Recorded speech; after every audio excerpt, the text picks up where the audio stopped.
افواج پاکستان حق خود ارادیت کی منصفانہ جدوجہد میں مقبوضہ کشمیر کی بہادر عوام کے ساتھ کھڑی ہیں۔ یہ بات ہم سب جانتے ہیں کہ مقبوضہ کشمیر میں غیر انسانی لاک ڈاؤن، مقبوضہ علاقے کے آبادیاتی ڈھانچے کو تبدیل کرنے کے لیے غیر قانونی بھارتی اقدامات اور انسانی حقوق کی سنگین پامالی، یہ سب بین الاقوامی قوانین کی کھلی خلاف ورزی ہے۔ مقبوضہ کشمیر میں بھارت کے غیر قانونی اقدامات خطے کے امن کے لیے خطرہ۔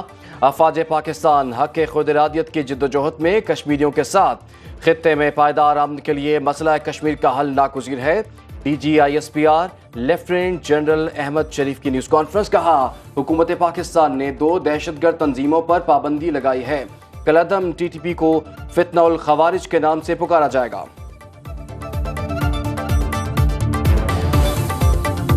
حکومت پاکستان نے حال ہی میں ایک اہم فیصلے اور نوٹیفیکیشن کے ذریعے کالعدم ٹی ٹی پی کو فتنہ الخوارج کے نام سے نوٹیفائی کیا ہے۔ آئندہ سے اس کو اسی نام سے پکارا جائے گا اور اس سے جڑا ہر دہشت گرد خارجی پکارا جائے گا۔ پاک فوج کے افسر اور جوان اس ملک کی اشرافیہ نہیں، کیا تنقید کی وجہ سے کام چھوڑ دیں؟ D G I S P R lieutenant general Ahmed Sharif کہتے ہیں فوج کسی خاص سیاسی سوچ، مذہب یا مسلک نہیں، ملک کی ترقی کو ساتھ لے کر چل رہی ہے۔ پوری دنیا میں افواج معاشی پروجیکٹس میں حکومتوں کی مدد کرتی ہیں۔ ایرانی سرحد مکمل بند کر دیں تو مافیا کو فوج کے خلاف بات کرنے کا موقع ملے گا۔ ایک مافیا نہیں چاہتا عوام ترقی کریں، مافیا سمجھتا ہے اس کی کامیابی عوام کو غریب اور مجبور رکھنے میں ہے۔ افواج پاکستان کے خلاف پروپیگنڈا کرتا ہے، عوام اور افواج کے درمیان خلیج پیدا کرتا ہے، فیک نیوز میں انوالڈ ہوتا ہے، تو فوج اس کے خلاف ضروری قانونی کارروائی کرے گی۔ یہ بلوچ یکجہتی کمیٹی اور اس کی نام نہاد لیڈرشپ دہشت گرد تنظیموں اور کرمنل مافیاز کی ایک پراکسی ہے، اور اس کا کام یہ ہے دہشت گردی کے خلاف، کرمنل مافیا اور انلیگل اسپیکٹرم اسمگلرز اور بھتہ خوروں کے خلاف کام کر رہے ہیں، ان کو بدنام کیا جائے، ان کے خلاف پروپیگنڈا کیا جائے۔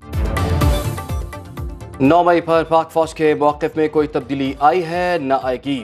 D G I S P R lieutenant general Ahmed Sharif نے واضح کر دیا، کہا فیک نیوز اور جھوٹا پروپیگنڈا کرنے والے ملک میں ہوں یا بیرون ملک ان کے خلاف کارروائی ہوگی۔ بلوچ یکجہتی کمیٹی دہشت گردوں اور جرائم پیشہ افراد کی پراکسی ہے۔ گزشتہ 15 دنوں میں 24 دہشت گرد واصل جہنم کیے گئے۔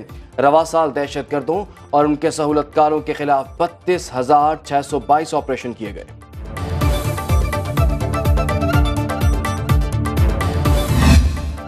بنگلہ دیشی وزیر اعظم نے طلبہ احتجاج کے سامنے گھٹنے ٹیک دیے۔ حسینہ واجد استعفیٰ دے کر بھارت بھاگ گئیں۔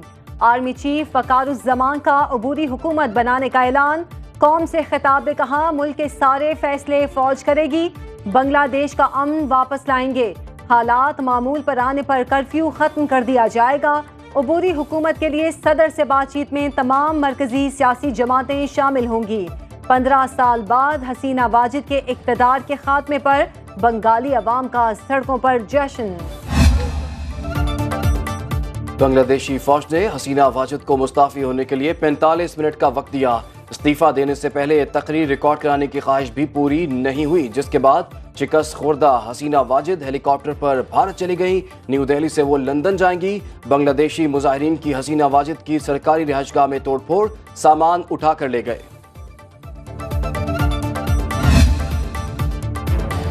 پاکستان توڑنے والے کا بت پاش پاش، شیخ مجیب بنگلہ دیش میں نفرت کی علامت۔ ڈھاکہ میں عوام نے شیخ مجیب کا دیو ہیکل مجسمہ توڑ ڈالا، مظاہرین نے مجسمے پر ہتھوڑے برسائے۔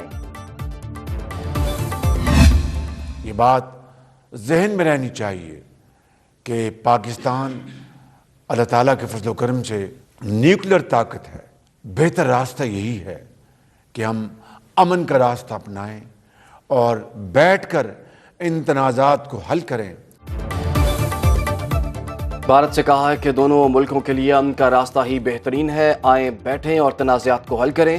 وزیر اعظم کا یوم استحصال کشمیر پر آزاد کشمیر قانون ساز اسمبلی سے خطاب، کہا آج کے دن بھارتی حکومت نے غاصبانہ طور پر مقبوضہ کشمیر کی خصوصی حیثیت کو تبدیل کیا۔ امن کا واحد راستہ یہی ہے کہ کشمیریوں اور فلسطینیوں کو ان کا جائز حق دیا جائے۔ ایک دن بھارت اور اسرائیل کو اپنے مظالم کا حساب دینا پڑے گا۔ پاور سیکٹر کی اصلاحات کے لیے وزیر اعظم کا اہم اقدام، ٹاسک فورس تشکیل دینے کی منظوری دے دی۔ وزیر توانائی اویس لغاری چیئرمین، نو منتخب معاون خصوصی برائے توانائی محمد علی شریک چیئرمین مقرر۔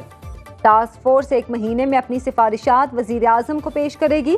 ٹاسک فورس آئی پی پیز کے کیپیسٹی چارجز پیمنٹس میں کمی، پاور سیکٹر کو مالی طور پر پائیدار بنانے کے لیے سفارشات دے گی۔ ہم یہ چاہتے ہیں کہ جو غریب لوگ، مڈل کلاس لوگ، تجارت سے وابستہ افراد، صنعتیں چلانے والے سب پریشان ہیں، بجلی کے بلوں نے انہیں مار دیا ہے، انہیں ریلیف ملنا چاہیے اور بجلی کے بلوں میں کمی کرنی چاہیے، اور وہ کمی وہ ہونی چاہیے جو اصل بجلی کی لاگت ہے۔ حکومت چاہے تو بجلی کے نرخوں میں فوری کمی کر سکتی ہے، عوام کا بنیادی مسئلہ حل ہونا چاہیے۔ امیر جماعت اسلامی حافظ نعیم الرحمان کا راولپنڈی دھرنے سے خطاب، مہنگی بجلی اور ٹیکسوں کے خلاف دھرنے کا 11واں دن۔ کراچی میں گورنر ہاؤس سندھ کے سامنے بھی احتجاج، حافظ نعیم الرحمان کہتے ہیں کہ بجلی کے معاملے پر ریکوڈک کی مثال دینا غلط ہے، ریکوڈک کے مسائل بھی بات چیت اور نئے معاہدے سے ہی طے ہوئے تھے۔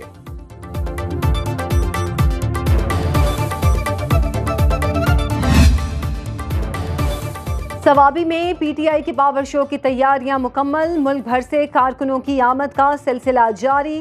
وزیر اعلیٰ خیبر پختونخوا علی امین گنڈاپور صوابی پہنچ گئے، شدید گرمی کے باعث جلسے کے آغاز میں تاخیر کا امکان۔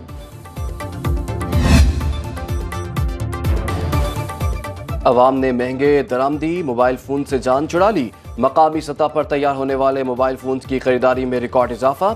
پاکستان ٹیلی کمیونیکیشن اتھارٹی کے مطابق 6 ماہ میں 1 کروڑ 73 لاکھ موبائل فون فروخت ہوئے۔ 4G اسمارٹ فونز کی فروخت کا حجم 1 کروڑ 11 لاکھ یونٹ سے تجاوز کر گیا۔ مقامی آبادی کی 98% ضروریات مقامی موبائل فونز پوری کرنے لگے۔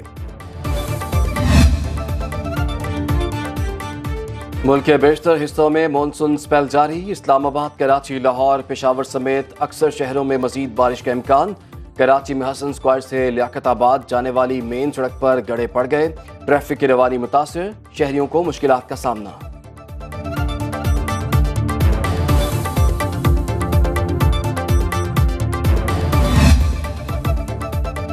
ایران 24 سے 48 گھنٹے میں اسرائیل پر حملہ کر سکتا ہے۔ امریکی وزیر خارجہ اینٹنی بلنکن کا G7 ممالک کے وزرائے خارجہ سے ٹیلی فونک رابطہ، مشرق وسطی میں جنگ پھیلنے سے روکنے کی امریکی کوششوں سے آگاہ کیا، کہا حملے کو محدود رکھنے کے لیے تہران پر دباؤ ڈالا جائے۔